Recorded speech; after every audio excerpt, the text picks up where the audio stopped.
Hello guys, তোমরা সবাই কেমন আছো? আশা করি সকলে ভালো আছো। আর আমিও খুব খুব ভালো আছি। বাট ওই আর কি ভালো আছি। তো যা হোক চলে যাচ্ছে, সকাল সকাল চা বসিয়ে নিয়েছি। এদিকে চা বসানোর আগে মনে পড়ে গেলো না, আমাকে গ্যাসের ট্যাবলেটটা আগে খেতে হবে, কারণ ওটা এখন মাস্ট। সকালবেলায় না খেলে সারাদিন প্রচুর অসুবিধা হয়। তো ওই জন্য আগে খেয়ে নিলাম, তারপরে এই যে সকালবেলায় লিকার চা খাচ্ছি। আর সকালবেলায় চা করেছিলাম, দেখতেই পাচ্ছ, বাবা খেয়েছে, তারপরে আমি আর আমার বর আমার মেয়েকে ঘুমোচ্ছে।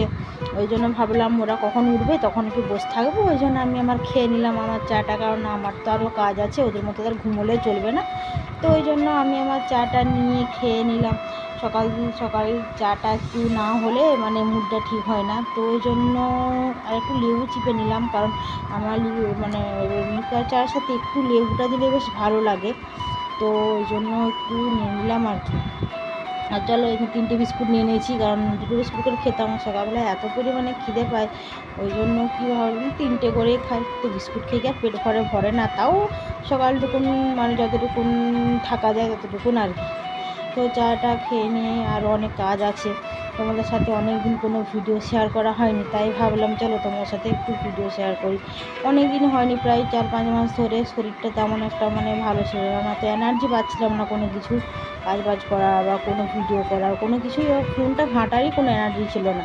তো জাস্ট যেইটুকুন দরকার সেইটুকুন ফোনটা ইউজ করতাম, তাই।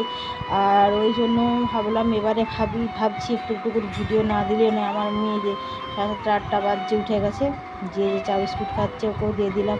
ওকে বলি সকালবেলায় বাবা চা খাস না, কিন্তু ও কোনো কথাই শুনে না আমার, বেচারা বিস্কুটটা ভেঙে পড়েই গেল।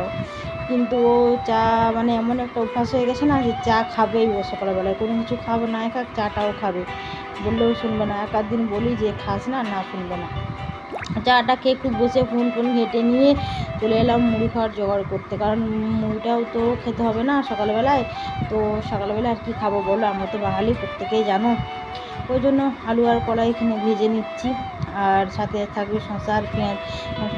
আলু ভাজাতে আমার মুড়ি খেতে বেশ ভালোই লাগে, ঠিক আছে। তো ওই জন্য যে দেখতে পাচ্ছি আমার শসা আর পেঁয়াজটা লঙ্কা দিয়ে চুকোচ্ছে, আর আমি এদিকে বসে গেছি খেতে। তো 3জনে মিলে বসে গেছি, ও খেয়ে টেয়ে নিয়ে যাবে ডিউটি। তারপর আজকে ছিল বিশ্বকর্মা পুজো, ওই জন্য তাড়াতাড়ি যাচ্ছে, স্নান টানও করে নিয়েছে, কারণ গায়ে পুজো দেওয়ার ব্যাপার আছে না, ওই জন্য। আর আমি এদিকে স্নান টান করে নিয়ে খেয়ে দিয়ে চলে এসেছি রান্না করতে।